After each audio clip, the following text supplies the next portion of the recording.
এই 50-60 বছর ধরে ওয়াজ করো তুমি, পৃথিবীর কোন দেশ বাদ নাই, চিল্লায় কোন মারহাবা। বাংলাদেশের এমন কোন ডিস্ট্রিক্ট বাদ নাই,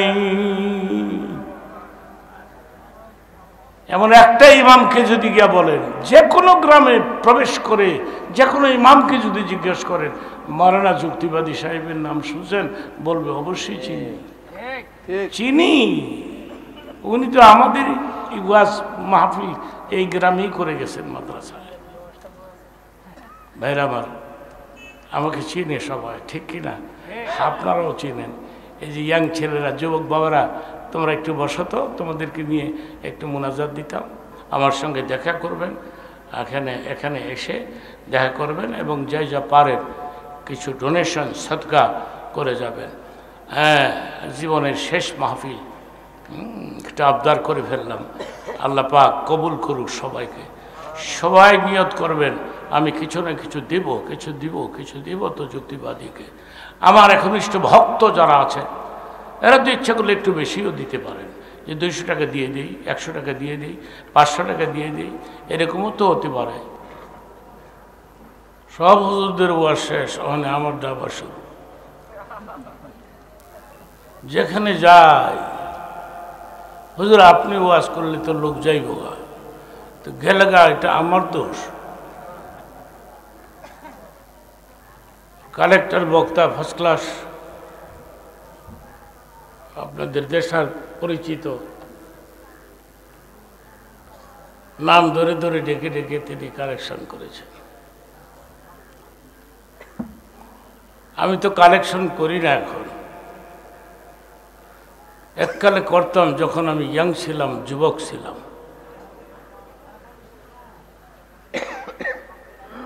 ওটা 2 টাকা লই এসে এটাও আমি রেখে দিতাম।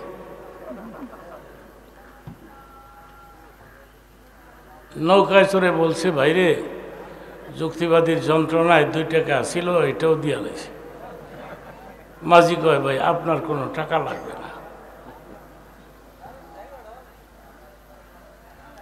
আপনাদের এইসব এলাকায় অনেক প্রোগ্রাম আমার হয়, তো লম্বা সময় পারি না। বলতে পারেন আমার বয়স কত? 81 বছর।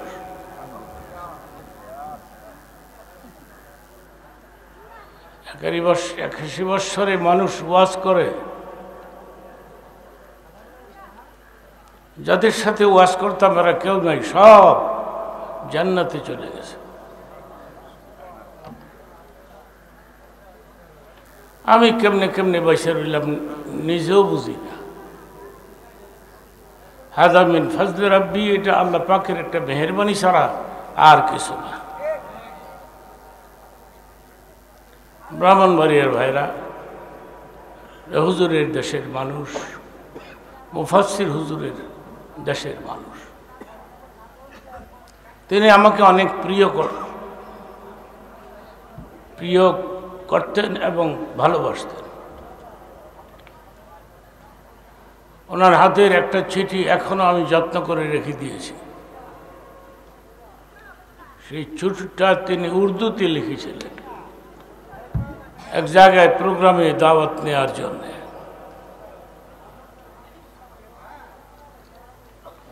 কত ভালোবাসলে পরে চিঠি লিখে আমাকে দাওয়াত করতে পারে মরহুম মগফুর মুফাসসির হুজুর। ওনার বাড়ির পাশেই তো আমি চলে আসলাম।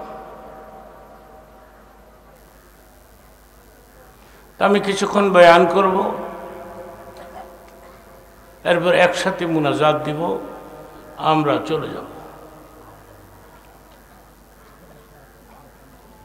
মুনাজাত দিতেই হবে।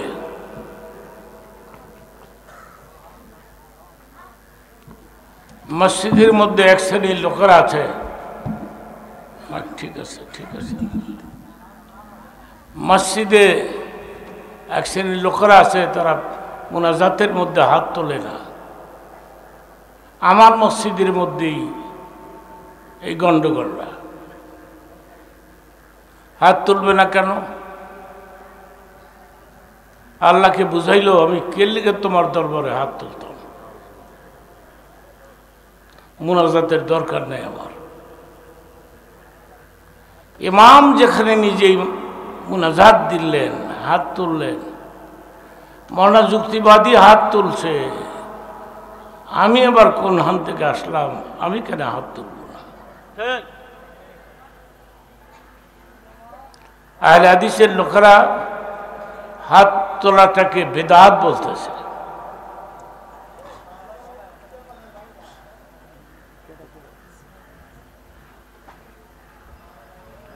সালাতুল মাকতুবা ফরজ নামাজের পরে 2 হাত তুলে মুনাজাত, এটা করার সঙ্গে সঙ্গে মঞ্জুর হয়ে যায়।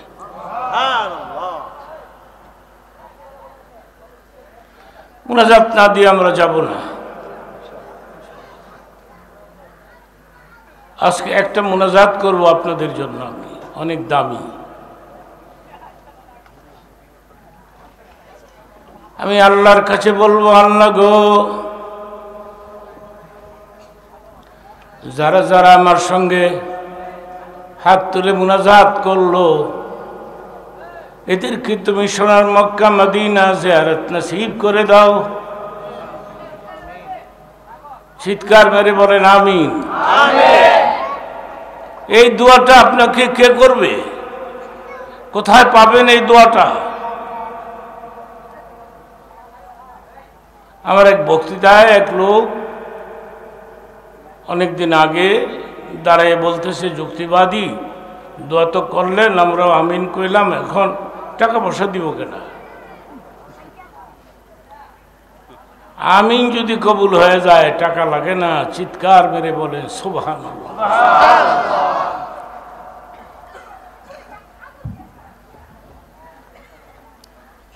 আমার এক ছাত্র টাইটেল পাস করছে, গ্রামাঞ্চলে ইমামতি করে, বেতন পায় 3000 টাকা মাস।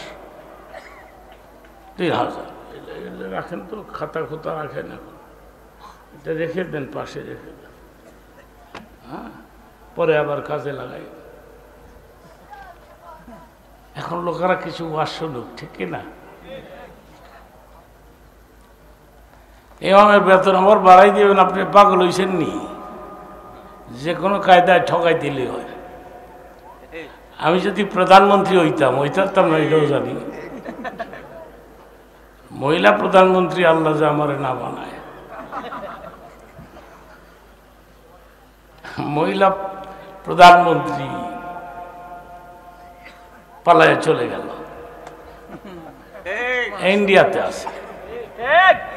উনি কি আর আসতে পারবে? আমার তো মনে হয় না। কোন জায়গা দিয়ে আসবে? কোন রাস্তা দিয়া? হেলিকপ্টার দিয়ে আসবে? এয়ারপোর্টের লোক নাই?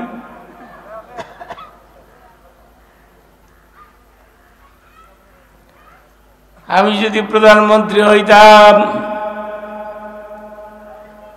আমি একটা কাজ করতাম, সরকারিভাবে গভর্নমেন্টের পক্ষ থেকে ইমাম সাহেবদের বেতন বৃদ্ধি করে দিতাম। কেন্দ্রীয় মসজিদের ইমামের বেতন দিতাম 1 লক্ষ টাকা, সাধারণ মসজিদের ইমামদের বেতন দিতাম 50,000 টাকা। একটা করে মোটর সাইকেল দিতাম। মোটর সাইকেল না দিলে বেড়া দৌড়ে গিয়ে জমা ধরবো কেমনে? আমি প্রধানমন্ত্রী হইতাম না, হ্যাঁ, মোটর সাইকেল পাইত না। এটা সম্ভব না। সামনে যারা গভর্নমেন্ট বানাবে, সরকার গঠন করবে, ওদের কাছে আমার আবদার হলো ইমামদের বেতন সরকারি পক্ষ থেকে দেওয়া হোক। ঠিক কিনা বলে?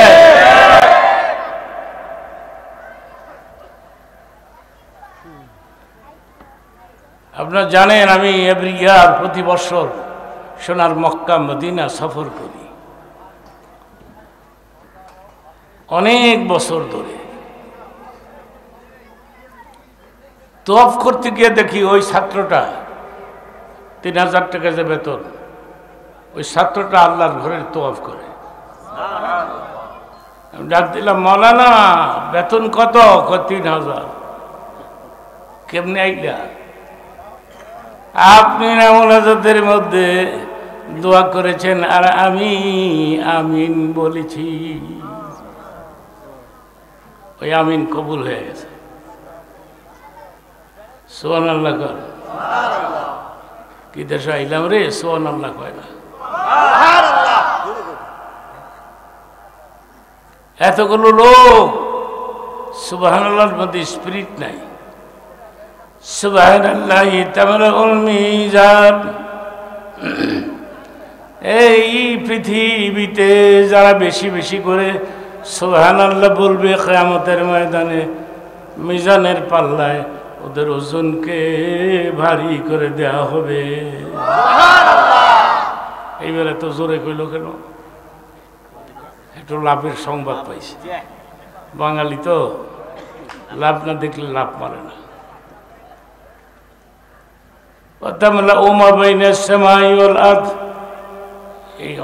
এই অংশটা, হাদিসের অংশটার দাম আরো অনেক বেশি।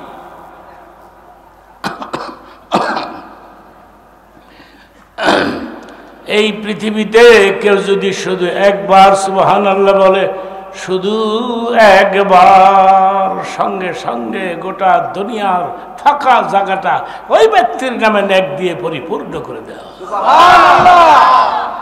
নারে তাকবীর। আমি কি আমার কথাবার্তা বোঝাতে পারতেছি? আমার দিকে নজর করে আছেন সবাই? পছন্দ হইছে? কি ছাতা পছন্দ হইল?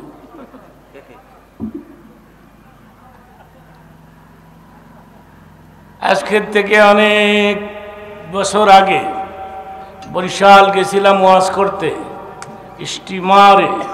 কমাই দেন, এক বস্তা চা দিছেন। দিল কেন?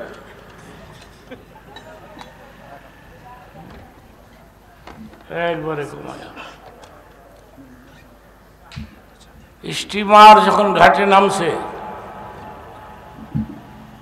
আমি নজর করে দেখি 20-25 জন লোক নিশান হাতে নিয়ে আসছে, আমাকে ওয়েলকাম দিয়ে নিয়ে যাবে। যুক্তিবাদী জিন্দাবাদ, ফলনা দলনা জিন্দাবাদ, এগুলি কইব।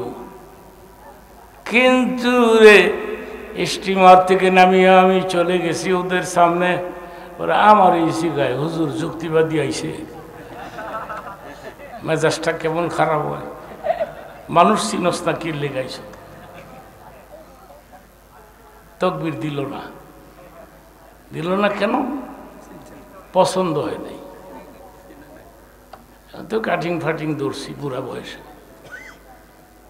সব বক্তারাই ধরে, আমিও ধরছি। আগে নর্মাল চলতাম আমি, একেবারে নর্মাল। একটা পাঞ্জাবি আর একটা টুপি। তকবীর দেয় না কেন?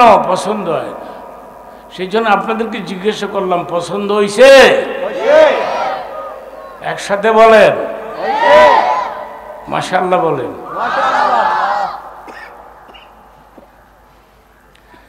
নাহনু নাযালনা যিকরা ওয়া ইন্না লাহু লাহাফিযুন। সাদাকাল্লাহুল মাওলানাল আযীম। এই আয়াতটার ব্যাখ্যা দিব আমি, কিছুক্ষণ কথা বলবো। আর একটা হাদিসের কথা বলে ফেলি, যারা যারা ওয়াজে এসে বসে গেছেন। রহমতের ফেরেশতারা মা বাবা দাদা দাদির কবরে গিয়ে বলছে, তোমরা জানো তোমার ছেলে ওয়াজ শুনতে আসছে, তোমার নাতি ওয়াজ শুনতে আসছে।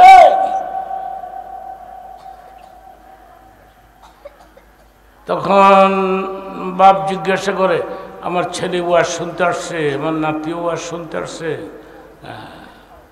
তো দোয়া করবো নি আর আমাকে গিয়া? ফেরেশতারা তোমরা গিয়ে বলি দিও বিপদে আছি। আহারে কবর, কবরকে আমি ভয় পাই, মৃত্যুকে আমি ভয় পাই না, কবরকে আমি ভয় পাই, সিরিয়াসলি ভয় পাই। মুনকির নকির আসবে, তিনটি প্রশ্ন করবে। কয়টি? জোরে কোন কয়টা? বাংলাতে? প্রশ্ন কি বাংলায়? ইংরেজি দিয়া? আরবি যে আপনি জানেন না? আল্লাহকে আমি আমার বান্দাকে, আমার মোমেনা বান্দা বান্দিকে আরবি শিখাই দিব। সুবহানাল্লাহ চিল্লায় কর। তিনটি প্রশ্ন করা হবে। প্রথম প্রশ্ন করা হবে মার রব্বুকা, তোমার রবকে। রবকে? কি দেশে আইলাম রে, রবকে? উত্তর হয়ে গেল তো। ওমা দীনুকা, তোমার দিন কি? উত্তর হয়ে গেল তো। আমার নবীকা, তোমার নবী কে? এই তিনটি প্রশ্ন কবরে মুনকির নকির করলে যে কোনো মুসলিম নরনারী উত্তর দিতে পারবে। সঙ্গে সঙ্গে আল্লাহ বলবেন ফেরেশতারা ওয়াফিরিশুহু ফিল জান্নাহ, আমার বান্দার কবরে বেহেশতি বিছানা বিছায়া দাও। নারে তাকবীর। কবরকে আমি ভয় পাই, অনেক ভয় পাই। একটা ছেলেকে হাফেজ বানান, হাফিজের বাপ হন, হাফিজের মা হন, একটা ছেলেকে হাফেজ বানান। এই যে পিচ্ছি ছেলেটা, হ্যাঁ কই গেছে? এইটা 13 বছরের বাচ্চা, কেমনে হাফেজ হয়েছে? আমার তো বিশ্বাস হয় না। হ্যাঁ, কি 13 বছরের ছেলে? আমার কাছে নজির এবং দৃষ্টান্ত আছে। 13 বছরের মাসুম বাচ্চা 1 বছরে হাফিজ হয়ে গেছে। আর আস্তে সুবহানাল্লাহ কোন। এটা কেমনি হইল? হেরা পর্বতের গুহায় জিবরাইল আসছে, আয়েশা নবীকে বলতেছে ইকরা ইয়া মুহাম্মদ, মুহাম্মদ আপনি পড়ুন। এটা বুখারীর আলোচনা। ইকরা ইয়া মুহাম্মদ, মুহাম্মদ আপনি পড়ুন। মোবাইল রেখে দেন, মোবাইল লাগতো না। হ্যাঁ,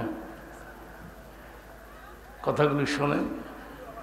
আমার ওয়াজের বয়স তো 60 বছর হয়ে গেছে। 60 বছর ধরে আমি কথা বলি। আজকে কালকে স্টার্ট দিছি,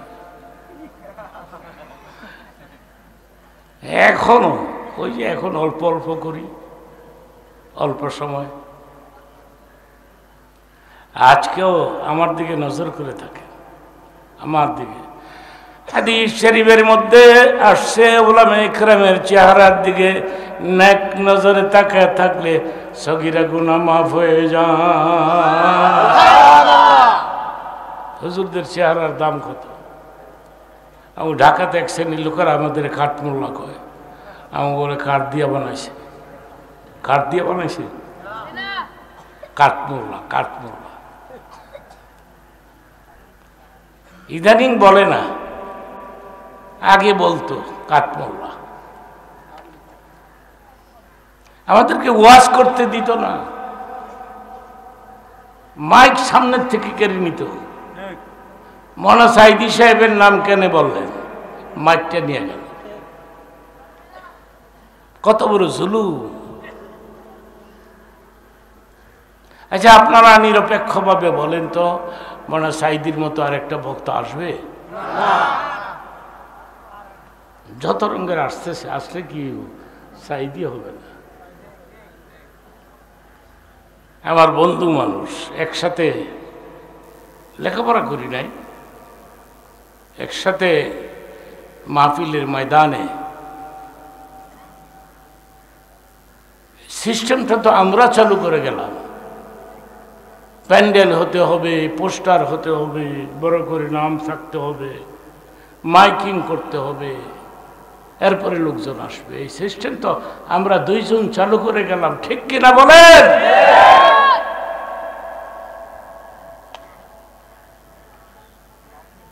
এখন যে সমস্ত বক্তারা ময়দানে আসছে, আমি ওদের বলছিলাম তোমরা বছরে বছরে 10,000 করে টাকা আমাকে দিও। দেয় না, দেখাই করে না। মাঝে মধ্যে দেখা হয়ে গেলে হুজুর হুজুর হুজুর, পয়সা দিত না। এক একটা বক্তা 40,000, 50,000, 60, 70, 80, 1 লক্ষ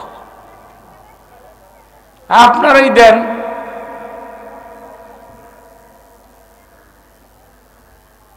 ঠিক কিনা? আপনারাই তো দেন।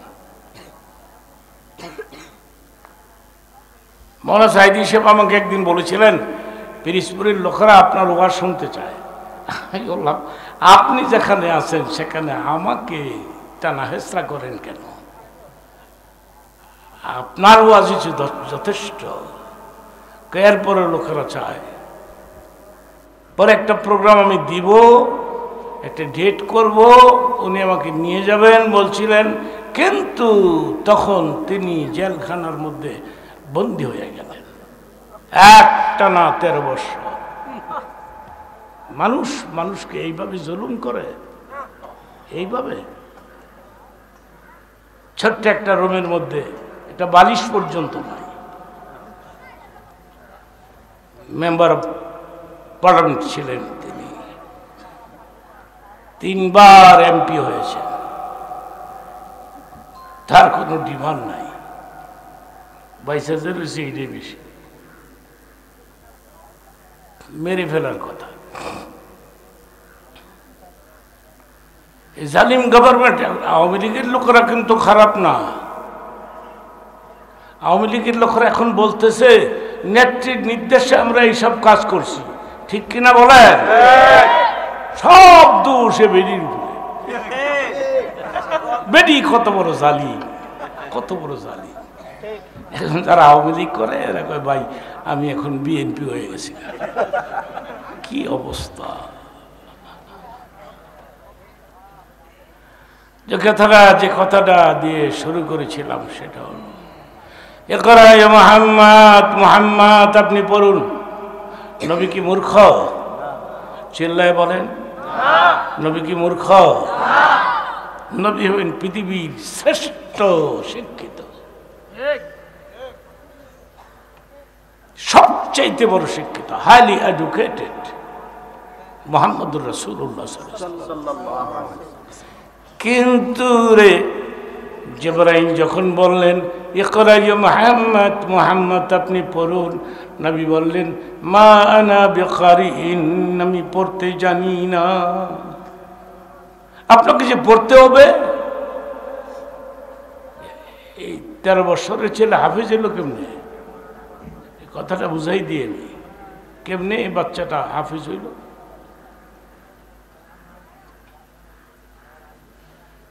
হাদিস শরীফে আসছে 3 বার জিবরাইল নবীকে 2 হাত বাড়াইয়া বুকের সঙ্গে চাপ দিলেন, 1 বার 2 বার 3 বার। 3 বার চাপ দিয়ে ছেড়ে দিয়ে বললেন এবার পড়ুন। চাপ দেওয়ার আগে বলেছেন আমি পড়তে জানি না। চাপ দিয়ে যখন ছেড়ে দিয়েছেন নবী বললেন আমি কি পড়ব? আগের কথার সঙ্গে পরের কথার কোনো সম্পর্ক আছে না? আগে কি কইছে? পড়তে জানি না। চাপ দিয়ে ছেড়ে দিয়ে যখন বললেন আপনি পড়ুন, তখন তিনি বললেন আমি কি পড়ব? কি পড়ব জিবরাইল? আপনি পড়ুন ইকরা বিসমি রাব্বিকাল্লাযী খালাক। কথাটা মনোযোগ দিয়ে বোঝার চেষ্টা করবেন, কথাটা কঠিন।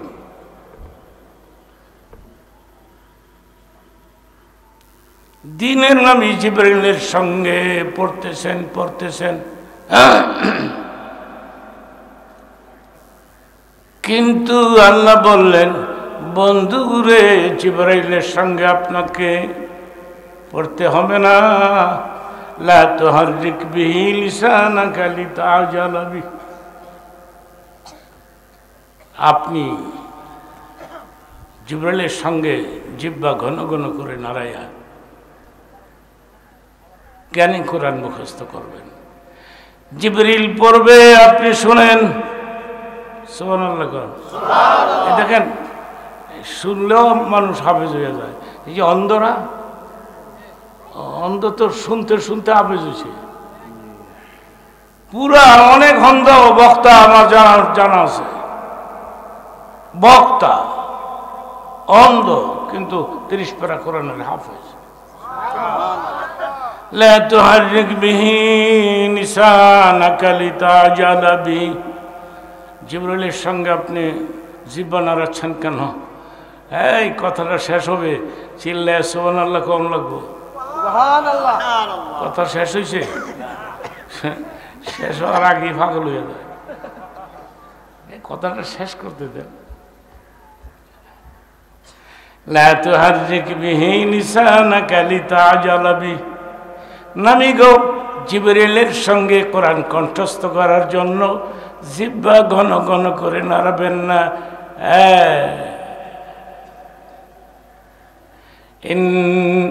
ইন্না আলাইকা, পরের আয়াতটা কি? ইন্না আলাইনা জামাআহু ওয়া কুরআনা। আপনি জিবরিল পড়ুক, আপনি শোনেন, গোটা খোদ আমি নিজের হাতে আপনার সিনার মধ্যে গাঁথিয়া দিব। নারে তাকবীর। এই বসো, এগুলি পছন্দ করি না, অন্য বক্তারা পছন্দ করে। I don't like this. আমার তাকবীর আমিই তো দেই। নারে তাকবীর। ও বেটা হেল্প করে কেন আমারে? ওটা আমি ভাড়া করে আনছি। অনেক বক্তা আছে 4-5 জন আগের থেকে পাঠায় দেয়, জায়গা মতন বইস তকবির দিবি আর পাবলিক কইব আমি বোমবাস্টিক মার্কার বক্তা। আমার কাছে ভালো লাগে না। আমারটা আমিই দিব, আমার কথাগুলি আমি শেষ করব। 10-15 মিনিট সময় আমাকে দিবেন এবং চুপ করে বসে থাকবেন। দোয়া না করে চলে যাবেন। মাঝে কবর থেকে মা কি কইছে, আমার পোলা আইছে, আমার নাতি আইছে ফেরেশতা, এরা দোয়া করবো নি। গিয়া কইও আমি কবরে বিপদে আছি, অনেক বিপদে আছি। দোয়া না করে তুমি কই যাইবা? মার জন্যে, বাবার জন্যে, দাদার জন্যে, দাদির জন্যে দোয়া করে যেতে হবে। মানা সুবহানীরে বলছিলাম, সুবহানী আমি আজকে না গেলে চলে না। আমি বললাম হ্যাঁ একটু সময় দেন। আমি বললাম সুবহানী আজকে আমি যেতে পারতাম না, আমার বারে বারে কাশ হয়, কফ আটকে জায়গা। কই হুজুর মাফ চাই হুজুর, এই ওয়াজ তো আমি লইছি,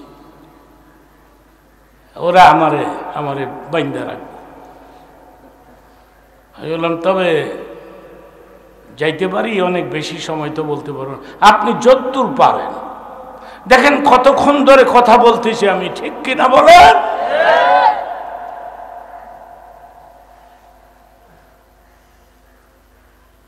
কালকে রাত্রে ওয়াজ শেষ করে বাসায় ফিরেছি, তখন রাত বাজে 3টা। এই বুড়া বয়সে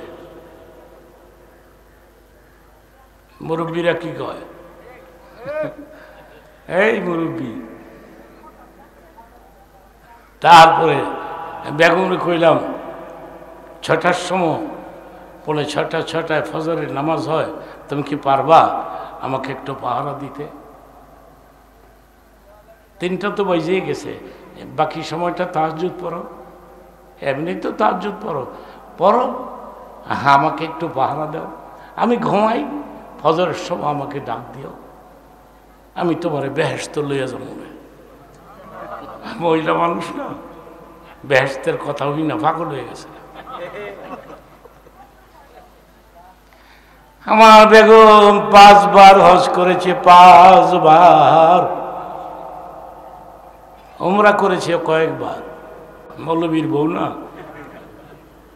কতটা আছে জীবনে মারছে হিসাবের বাইরে। কি করবে, মৌলবীর বউ বলে ভাত পায় না। সি সি সি, পৃথিবীর কোন দেশে একটা মৌলানা না খেয়ে মারা গেল, আপনি যদি প্রমাণ করতে পারেন আমি মাইকের সামনে আর বসব না। একটা হাফেজ না খেয়ে মারা গেল, 13 বছরের ছেলে হাফেজ হয়েছে, এখন সে মৌলানা হবে, লক্ষ লক্ষ টাকা তার পেছনে দৌড়াবে।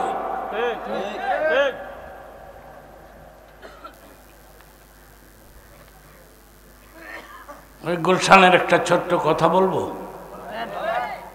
2 মিনিটে বলে ফেলি। গুলশান, গুলশান নামি দামি এলাকা। তো গুলশানে আমার একটা প্রোগ্রাম ছিল আসর টু মাগরিব। ভাবলাম হাবেশ শব্দের হাদিয়া, খেয়াল করে শুনবেন যুবক বাবারা তোমরা, হাবেশ শব্দের হাদিয়া কত জানেন? 1.5 লক্ষ, 1,50,000। একেবারে ছোট হাবিসটা এইটার মতো পিচ্ছি, এটা 50,000 টাকা পায়। আমি ডাক দিলাম, বাবা এদিকে আসো আমার কাছে। তুমি কত নেও? 50,000। নেই না, আমার দেয়। তুমি টাকা দিয়ে কি করো? কয় খরচ করবো না, হেরা দেয় যখন। আমি বললাম তুমি কি হাফেজ? আপনি যে কোনো জায়গা থেকে প্রশ্ন করতে পারেন। 2 হাত বাড়ায়া জড়িয়ে ধরলাম, কপালের মধ্যে চুমা খাইলাম। তুমি যদি আমার ছেলে হইতা তাহলে আমার কপাল ভালো হইতো রে। আমার ছেলে হাফেজ না, আমিও হাফেজ না। তুমি যদি আমার ছেলে হইতা, সন্তান হইতা। এর কাজ কি? লোকমা দেয়। সুবহানাল্লাহ। লোকমা বুঝে না? ওই যে মেন হাফেজরা ভুল করে, হেড ডিউটি হইল পেছনে, পেছন থেকে লোকমা দেয়। এক্সপার্ট কত দেখে, একটু একটু ভুল করলেই ধরে ফেলায়। মনে মনে ভাবলাম দেখি তো চোখ খতমে তারা বিপরিয়া যাই, এত টাকা হাদিয়া পায়। প্রথম যে 8 টাকা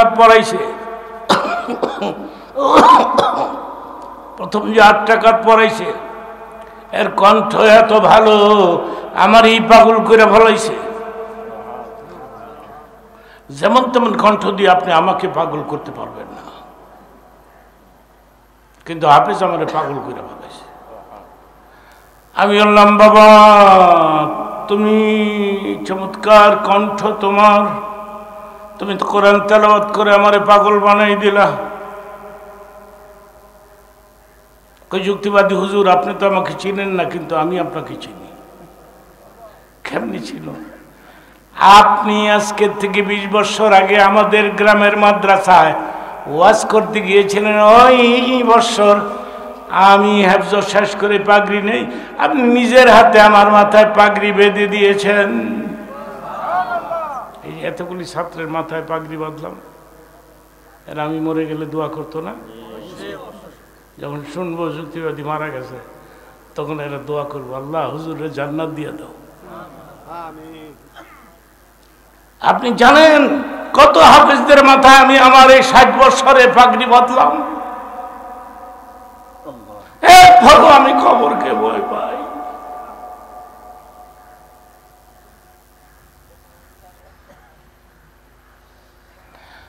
আমি বললাম বাবা রে, ওই দিন তো তোমার মাথায় পাগড়ি বেঁধেছি, কিন্তু তোমার তেলাওয়াত শুনি নাই। চমৎকার একটা কণ্ঠ আল্লাহ পাক তোমাকে দান করেছে। বাবা আমি যাত্রাবাড়ি এলাকায় ধলাই পারে একটা মসজিদ করেছি, 5 তলা মসজিদ। আমি এয়ার কন্ডিশন লাগাই দিছি। তুমি কি পারবা একবার হয় আমার মসজিদে যাইতে? একবার, শুধু একবার।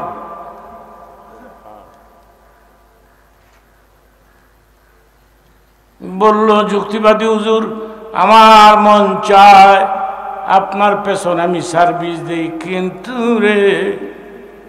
কিন্তু গুলশানের লোকেরা তো আমাকে ছাড়ে না। আমি যদি বলি নট, আর থাকবো না, 10,000 টাকা বেতন বাড়ায় দেয়। আবার যদি নট কই, আবার 10,000 বাড়ায় দেয়। আমি তাহলে তুই খালি নট কইতে থাক। হাফেজ বলে বাদ পায় না, চিন্তা করছে, নট কইলেই 10,000 বাড়ে। চিৎকার বেড়ে বলেন সুবহানাল্লাহ, নারে তাকবীর। 50টা দেশকে হার মানায়া, 50টা দেশকে হার মানায় আমার দেশের ছাত্র হাফেজ ফার্স্ট প্রাইজ দিয়ে, প্রথম পুরস্কার নিয়ে বাংলাদেশে বিরত আসছে। এটা কেমনি সম্ভব? আল্লাহ বললেন, নবী গো, জিবরাইল পড়বে, আপনি শোনেন, আমি নিজের হাতে আপনার সিনার মধ্যে কোরআন গাঁথিয়ে দিব। এরপরেও রাসূল আরবি প্রতি মাসে রমজানে হযরত জিবরিলকে সামনে বসায়া 3 খতম কোরআন তেলাওয়াত করে শোনাইতেন। আরো জোরে কর।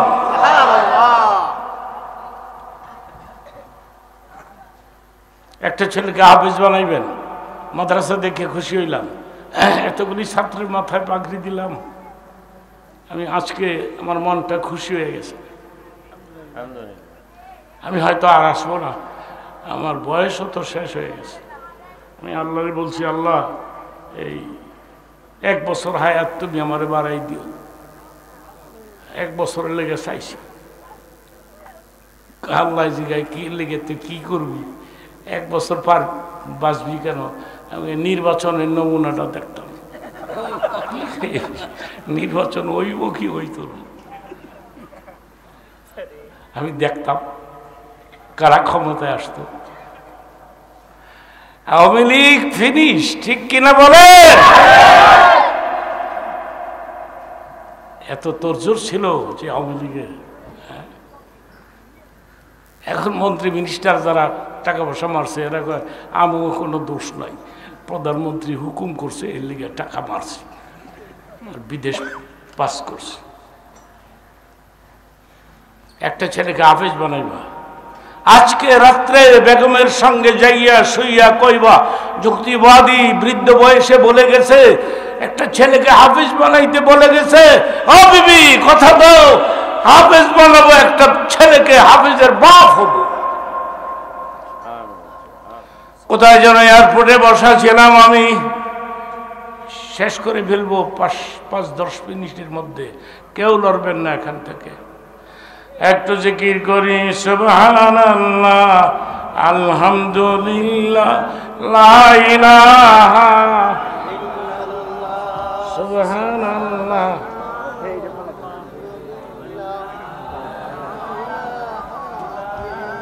অল্প করে, সুবহানাল্লাহ, আলহামদুলিল্লাহ, সুবহানাল্লাহ, আলহামদুলিল্লাহ।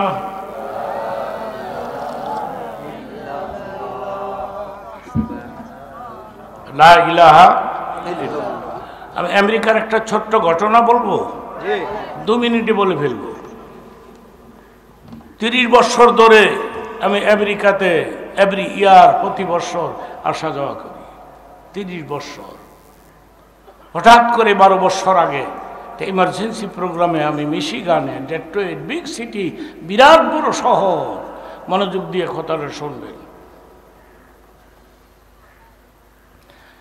শুনলাম এই পৃথিবীতে হার্টের বড় বড় ডাক্তার আছে মাত্র 8 জন। একজন মিশিগানে থাকে। আমি যাওয়ার আগে শুনলাম ওই হার্টের বড় ডাক্তার মুসলমান হয়ে গেছে। মারহাবা কও। আমার বুকের বাম দিকে এবার পেন হয়, এই সাইডে মাঝে মধ্যে ব্যথা হয় আমার বুকে।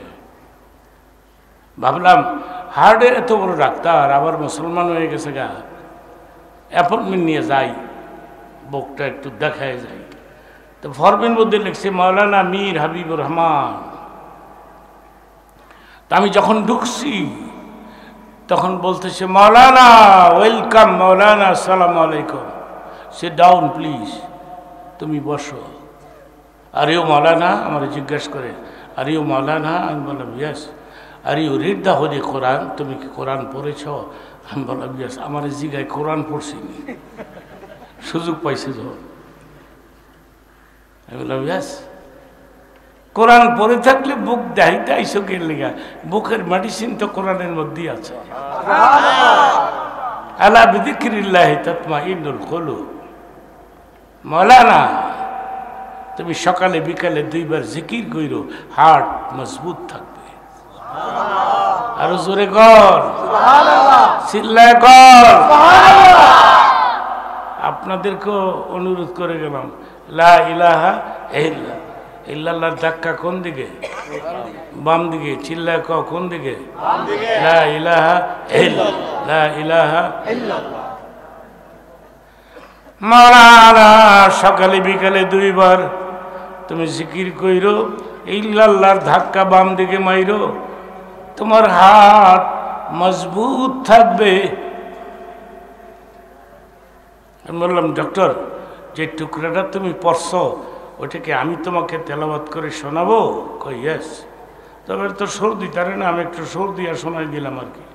আলা বিযিকরিল্লাহি তাতমাইন্নুল কুলুব। মাওলানা ভেরি টেস্টি, মাওলানা ভেরি টেস্টি। তুমি একটা সূরা শোনাইবা তেলাওয়াত করে? আমার একটা সূরা শোনাইতে কয়। তা আমি সূরা ইখলাস, কুল হুয়াল্লাহ সূরাটা তেলাওয়াত করে শোনাই দিলাম। যুবক বাবারা, ঘুমাবার আগে কুল হুয়াল্লাহ সূরা 3 বার পাঠ করে বুকে ফু দিয়া ঘুমাইবা। শয়তান তোমাকে ডিস্টার্ব করবে না। শয়তান কয় সূরা ইখলাস 3 বার পাঠ করে বুকে ফু দিয়া ঘুমাইছে, আমি তার কাছেই যাইতাম না। আমি ইচ্ছা করছিলাম শরীরটা নাপাক বানাই দিব, কিন্তু আমি ভয় পাই ইখলাসকে। সূরাতুল ইখলাস তা'দিলু সুলুসাল কোরআন। কেউ যদি একবার কুল হুয়াল্লাহ পড়ে, কোরআন শরীফের 3 ভাগের 1 ভাগ পড়ার সওয়াব হয়ে যাবে। সুবহানাল্লাহ। তোমরা কুল হুয়াল্লাহ পাঠ করে ঘুমাইবা, মনে থাকবে? শোনার পরে কয়, আমি তেলাওয়াত যখন ইখলাস তেলাওয়াত করলাম, মাওলানা ভেরি টেস্টি। তুমি জানো আমার ভিজিট কত? আমি বললাম $500। আমি $250 তোমাকে মাফ করে দিলাম। আমি বললাম কারণ কি? তুমি কোরআন তেলাওয়াত করে আমাকে শোনাইছো, সেই জন্যে আমি $250 তোমাকে মাফ করে দিলাম। মনে মনে কাহিরি আরেকটা সূরা যদি পড়তো তো পুরাটি মাফ হইত। কিন্তু ঘটনা শেষ হয়ে গেল। এর রেজাল্টটা কি? রেজাল্টটা বলে দিই। এরপর থেকে আমার বুকের বাম দিকে যদি পেন হয়, ব্যথা হয়, 10-12 বার ইল্লাল্লাহ ধাক্কা মারি, 1 জররা ব্যথাও থাকে না। নারে তাকবীর। একটা ছেলেকে হাফেজ বানাও, একটা পোলাকে মাওলানা বানাও। হ্যাঁ, হাফেজ বানাও, মাওলানা বানাও। সর্বশেষ 5 মিনিটে আমি আমার কথা শেষ করব। এরপরে আপনাদেরকে নিয়ে একটু তওবা করব, মুনাজাত দিব। ফিনিশিংয়ের কথাটা বলছি। মক্কাতে রাসূল আরবি 3টি বিয়ে করেছেন। কয়টি? 3টি। খাদিজাতুল কুবরা, হযরতে সৌদা, হযরতে আয়েশা। খাদিজার বয়স কত? 40। নবীর বয়স? খুব খেয়াল করে শুনতে হবে কথাটা। ফিনিশিংয়ের সর্বশেষ যে কথাটা নিয়ে আমি আসতেছি। খাদিজার বয়স কত? 40। নবীর বয়স 25। আপনি পলাই করবো নি? পোলার গেছি গানগা, তোর বৌদি হয়েছি 40 বছর বয়স, 2 জায়গার বিয়ে হয়েছে, পলাই করবো আমনে করেন গা। কিন্তু রে নবী কেন করলেন? আল্লাহ বলেন ওয়াজাদাকা আইলান ফাগনা, হে নবী, আমি তোমাকে আইল পেয়েছি, এমটি পকেট, তোমার পকেটে কোনো টাকা থাকে না, খাদিজাকে বিয়ে দিয়ে তোমাকে ধনী বানাই দিলাম। খাদিজা পারপাসে ফালতু কথা বলা যাবে না, ঠিক কিনা বলুন? খাদিজা তাহেরা, পবিত্র, নিষ্পাপ, নিষ্কলঙ্ক। আল্লাহ পাক বলেছেন, জিবরাইল রে যাও আমার নবীর দরবারে যাও, প্রথম সালামটা আমার নবীরে দিও, সেকেন্ড সালামটা খাদিজারে দিয়ে দিও। ওই খাদিজা যেদিন ইন্তেকাল করবেন, দিলকে নরম করে দেন। এখন খাদিজা আজকেই মারা যাবেন। ডাক দিয়ে বলেন, নবী গো, একসাথে 25 বৎসর জীবন কাটাইলাম, এই 25 বৎসরে রাসূল সেকেন্ড ম্যারেজ করেন নাই, দ্বিতীয় বিয়ে করেন। খাদিজা একদিন বলেছিলেন, একটা বিয়ে করাই দেই, আমি আপনার খেদমত করতে পারি না, একটা বিয়ে করাই দেই, আমি ইচ্ছে করে করাই দিব। এই বলেন, খাদিজা এই কথাটা আপনি বলতে পারলেন? আমি বলেছি আপনাকে আমি বিয়ে করবো আরেকটা। 25 বৎসর। সুবহানাল্লাহ কর। বসে থাকো যুবকরা, তোমার মার জন্য তো দোয়া হবে, তোমার বাবার জন্য তো দোয়া হবে। তুমি মা বাবাকে রেখে কোথায় যাচ্ছ? দাদা দাদিকে রেখে কোথায় যাচ্ছ? 5 মিনিট সময় দাও, কথাটা তুলে ফেলেছি, শেষ করে দিই। খাদিজার সাথে রাসূলের ফ্যামিলি লাইফ একটানা 25 বছর, সেকেন্ড ম্যারেজ করেন নাই। চিল্লায় কোন মারহাবা। যত বিয়ে হিজরতের পরে করেছে, খাদিজার পরে করেছে, হযরতে সাউদা, হযরতে আয়েশা, 3টি বিয়ে তিনি মক্কাতে করেছেন, বাকি সব বিয়ে হিজরতের পরে মদিনাতে গিয়ে করেছেন। প্রিয় খাদিজা, খাদিজা ডাক দিয়ে বলেন, নবী গো, আমি তো আজকেই বিদায় নিয়ে যাব। 25 বছরের জীবনে কোনোদিন কোনো ডিমান্ড করি নাই। এই ধরনের একটা বস্ত্র এনে দিতে হবে, কাপড় এনে দিতে হবে, ডিমান্ড করি নাই। কিন্তু আজকে 2টি ডিমান্ড করব, খেয়াল করে বুঝবেন। আমি 2টি ডিমান্ড করব আপনার কাছে। নাই বললেন, খাদিজারে আপনি বলেন, আমি আপনার ডিমান্ড পুরা করব। আমি মরে গেলে আপনার গায়ের একটা চাদর দিয়া কাফন পরাইয়া কবর করে নিজের হাতে লাশটা কবরে নামাই দিবেন। পুরান চাদর দিয়া, নূতন নয়, যেটা আপনি ইউজ করেছেন, যেটা আপনি ব্যবহার করেছেন, ওইটা দিয়ে আমার কাফন পরাবেন, কবরে নামাই দিবেন। নাই বলেন, ইয়েস, আমি আপনার কথাটা রাখবো। সেকেন্ডটা কি? 2 নম্বরটা কি? আপনি বলেছেন মুনকির নকির কবরে প্রশ্ন করবে, আমার ভয় লাগে, আমি কি পারবো গো নবী মুনকির নকিরের প্রশ্নের উত্তর দিতে? আমি কি পারবো? নেই বলেন, অবশ্যই আপনি পারবেন, কিন্তু আপনি কি বলতে চান? কবর করার পরে আমার কবরের মাথার পাশে দাঁড়ায় থাকবেন ততক্ষণ যতক্ষণ মুনকির নকির না আসবে। খাদিজা যদি মুনকির নকির বলে, আমি ভয় পাবো না কেন?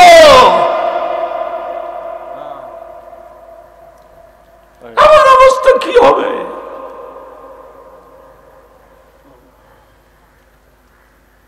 ওই দিন খাদিজা ইন্তেকাল করলেন, নিজের পুরান চাদর দিয়া কাপন পরাইয়া কবরস্থানে নিয়ে গেছে, নিজে লাশ নামাই দিয়ে পাথর চাপা দিয়ে। হযরত ফাতেমার বয়স মাত্র 7.5 বছর। বাবার গায়ের চাদরের কোনা ধরে চলে গেছে, বাবার সাথে কবরস্থানে চলে গেছে, কবর করার পরে ফাতেমা জানতে চাইলেন, বাবা গো, কবর তো শেষ, তাহলে এখানে দাঁড়িয়ে আছো কেন? বলো তো আমার মা এখন কোথায়, এখন কোথায়, এখন কোথায়?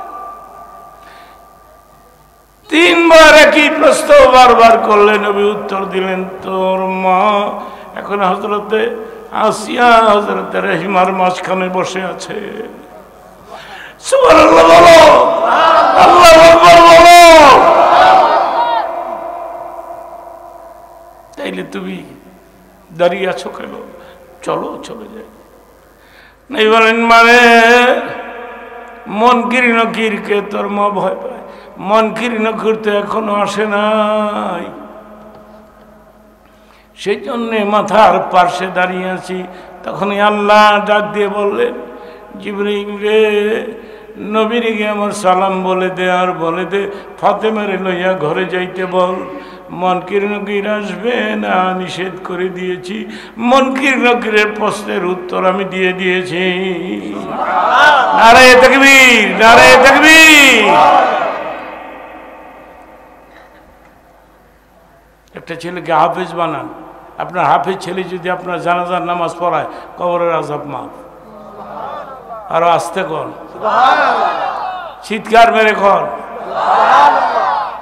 এই যেই ছেলেটা 13 বছরের, এই ছেলে যদি আমার ছেলে হইতো আর আমার জানাজা পড়াইতো, তাইলে বলে আমি কত খুশি হইতাম। ছেলেরা জানাজা পড়াইতে পারে, নামাজ পড়াইতে পারে, সব পারে, কিন্তু রাত অনেক হয়ে গেছে, সেই জন্য আমি নিষেধ করেছি। আমি শুধু পাগড়ি প্রদানের কাজটা শেষ করেছি। এটা ভালো মাদ্রাসা আপনারা করলেন। মাদ্রাসার জন্য আমি দোয়া করে গেলাম, আল্লাহ পাক এই মাদ্রাসাকে কিয়ামত পর্যন্ত ধরে রাখুন। বর্ষার একটা করে ওয়াজ মাহফিল হবে, বড় বড় বক্তারা আসবে, ওয়াজ করবে। ওয়াজের মধ্যে আপনারা কিছু টাকা পয়সা দিবেন। আমি আর কি চাবো, আমি তো কালেকশন করি না, এখন বাদ দিয়ে দিছি। আমি বলছি দাওয়াতের সময় যে একজন কালেক্টর বক্তা রাখতে কইও, কালেক্টর বক্তা যদি একজন থাকে তো উনি কালেকশন করবে, আর আমি শুধু বয়ান করব। দেখেন বয়ান করতে করতে করতে করতে কত সময় হয়ে গেল, শুধু বয়ানই করলাম, বয়ানই করলাম, বয়ানই করলাম। কিন্তু কেউ যদি বাকি থেকে থাকে, আপনাদের মধ্যে কেউ যদি বাকি থেকে থাকে, সে যুক্তিবাদী, তুমি তো মুসাফির, তুমি তো মুসাফির, এই 50-60 বছর ধরে ওয়াজ করো তুমি, পৃথিবীর কোন দেশ বাদ নাই, চিল্লায় এখন মারহাবা। বাংলাদেশের এমন কোন ডিস্ট্রিক্ট বাদ নাই, এমন একটা ইমামকে যদি গিয়া বলেন, যে কোনো গ্রামে প্রবেশ করে যে কোনো ইমামকে যদি জিজ্ঞেস করেন মাওলানা যুক্তিবাদী সাহেবের নাম শুনছেন, বলবে অবশ্যই চিনি, চিনি। উনি তো আমাদের ওয়াজ মাহফিল এই গ্রামেই করে গেছেন মাদ্রাসায়। ভাইরা আমার, আমাকে চিনে সবাই, ঠিক কিনা? আপনারাও চিনেন। এই যে ইয়াং ছেলেরা, যুবক বাবারা, তোমরা একটু বসো তো, তোমাদেরকে নিয়ে একটু মোনাজাত দিতাম। একটু বসো, সেট ডাউন, সেট ডাউন। ইংরেজি না খুলে বুঝে না, সেট ডাউন প্লিজ, বসো।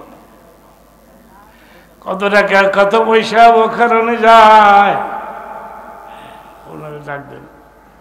2-3 দিন ধরে ঘুমায় না তো এই ওয়াজের চিন্তায়, সুয়ান্টেন ঘুম নাই। যুক্তিবাদী আইয়ে না নাই, কত চিন্তা।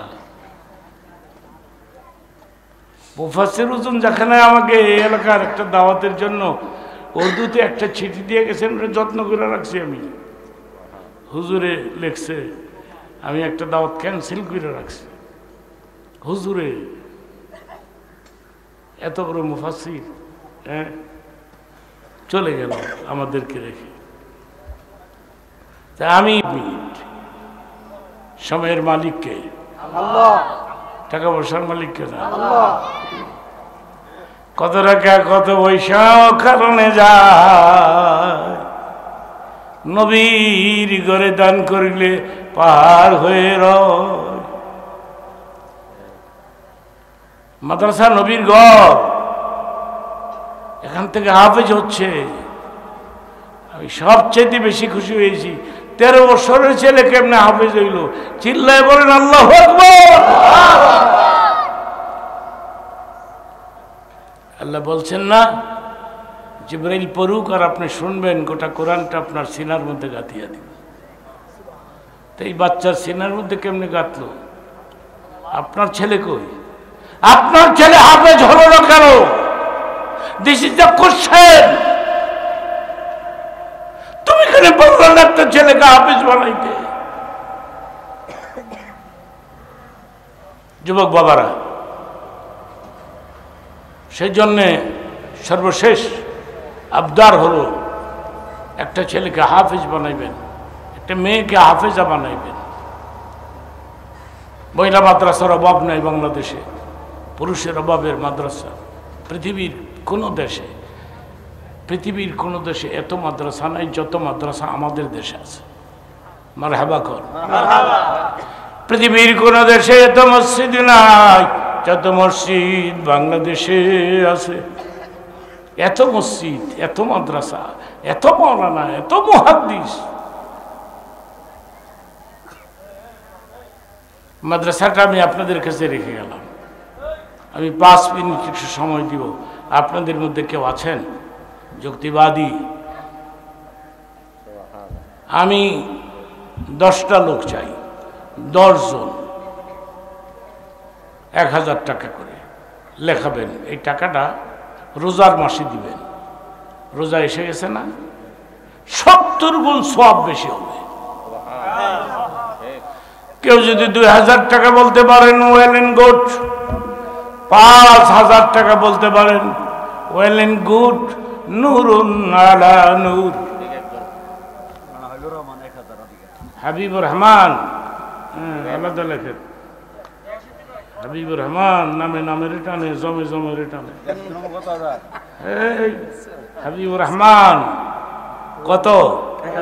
1000 টাকা। এটা তুমি দিয়ে দিবা রোজার মাসে। রোজার মাসে দিয়ে রিসিপ্ট নেবেন। কেউ কথা বলবেন না। 2 নম্বরে কে? এই গিয়াসউদ্দিন বাবা, আমার কাছে দাও। আমার জন্মস্থানটা হইল রূপগঞ্জে। বুলতা ছাড়া ঢাকা যাইতারেন? বুলতার থেকে পশ্চিম দিকে গেলি আমার মুরাপাড়া বাজার, সেখানে আমার প্রজেক্ট আছে।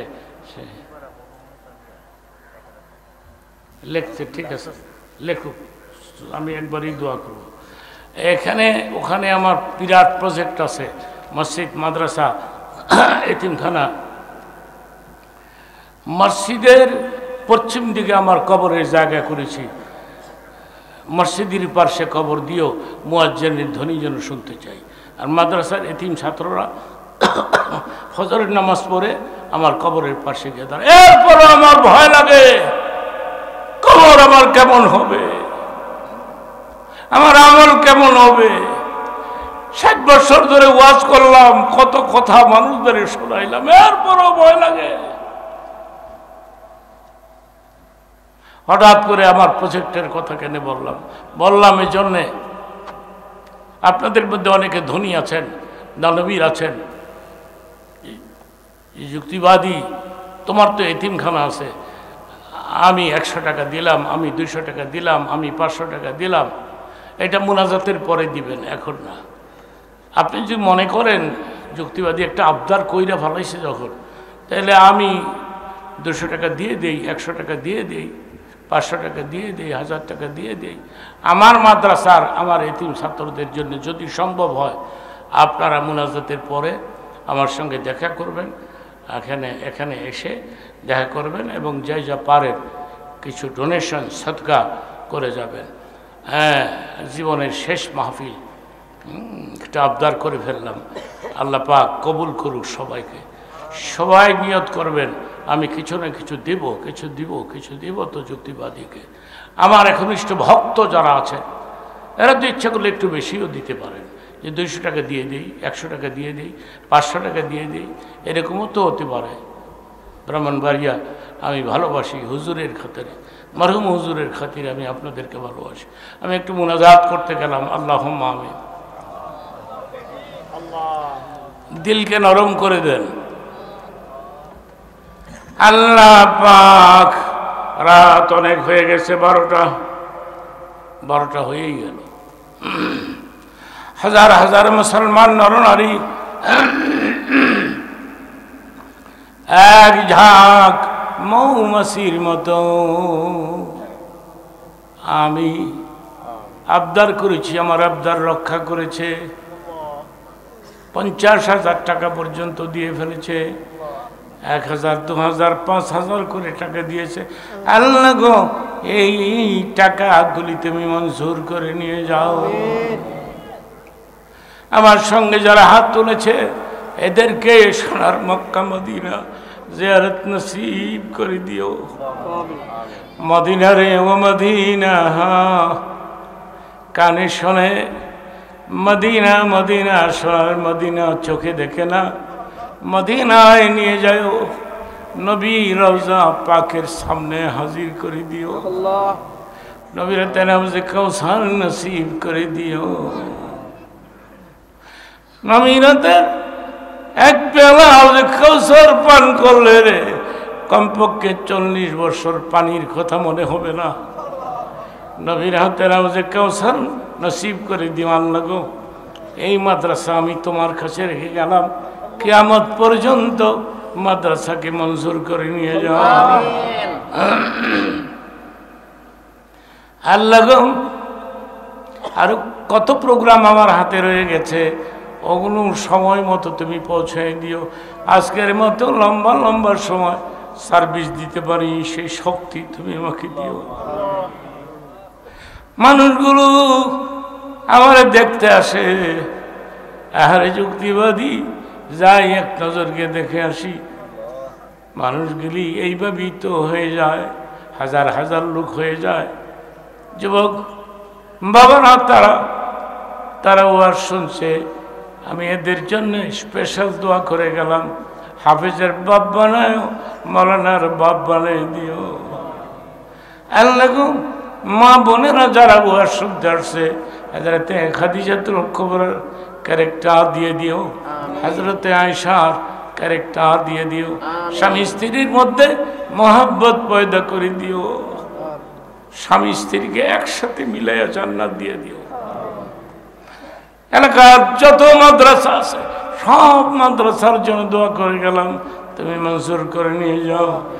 আল্লাহ, যারা আমাকে দেখতে আসছে, আমার বয়ান শুনতে আসছে, এদেরকে আমি তোমার কুদরতি কোলে উঠাই দিলাম রে, কুদরতি কোলে উঠাই দিলাম। এদেরকে নিজ নিজ গৃহে পৌঁছে দিও, নিজ নিজ গৃহে তুমি পৌঁছে দিও। মা বাবার কবর আযাব থাকলে মাফ করে দিও। যাদের মা বাপ দেশে আছেন এদের সেবা করতে পারি সেই তৌফিক দিও। বিদেশ যেতে চায় অনেকেই, আল্লাহ তুমি কবুল করে নিয়ে যাও। অনেকের দাম্পত্য জীবনে শান্তি, আমারও তো শান্তি, আমি আবার সুখী করতে গিয়ে লোকেরা আমার বয়ান শুনে মনে করে লোকটা না জানি কত সুখী, কিন্তু আমারও তো কষ্ট আছে, আমারও তো বেদনা আছে। এগুলি মঞ্জুর করে না আল্লাহ, রিজিকের অভাব দিও না আল্লাহ, রিজিকের অভাব দিও না। নিয়ত করে ফেলেছি আমি যাব, উমরা করতে যাব, আল্লাহ তুমি মঞ্জুর করে নিয়ে যাও। রাস্তাঘাটের বালা মুসিবত থেকে মজবুত কইরো।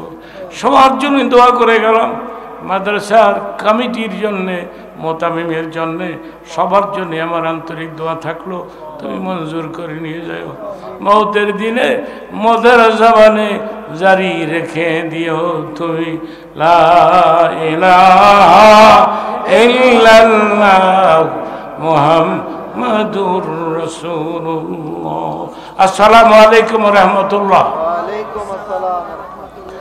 আমার মাদ্রাসায় যদি কেউ দিতে চান সামনে আসেন, সামনে